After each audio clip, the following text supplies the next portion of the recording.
دا راته ووایه که نه چې د ښځې د ټولو نه ښه خوبي څه شی دی؟ په ښځه کې د ټولو نه ښه صفت څه شی دی؟ صحابه کرام چپ شو، چاله جواب نه ورته. علي رضی الله عنه فرمایي زه غلی پاڅېدم، کور ته مې منډه کړه. ما چې فاطمه ته به پته وي. لاړم کور ته، ما فاطمې رضی الله عنها تپوس وکړه چې فاطمه نبی علیه السلام هسې مې تپوس وکړو چې فاطمه د ښځې د ټولو نه خوبي کم شی دی، ښه صفت پرې کم شی دی؟ فاطمه رضی الله تعالی راته وفرمایل چې د ښځې د ټولو نه ښه صفت دا دی چې دا د پردي سړي بدن ونه ویني او پردی سړی د دې بدن ونه ویني. د دې په نامحرم سړي سترګې فرې نه وځي او د پردي سړي په دې سترګې فرې نه وځي. دا د ښځې د ټولو نه ښه صفت دی.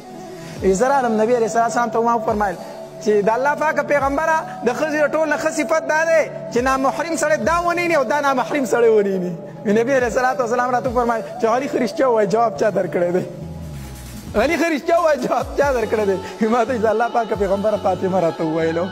فاطمه نبی علیه السلام وفرمایل چې الفاطمه بضعة مني، فاطمه خو زما د زړه ټوکړه ده که نه؟ فاطمه خو زما د زړه. نو د فاطمه رضی الله تعالی په ژوند باندې د هغې په جسم د چا سترګې نه وې لګېدلې.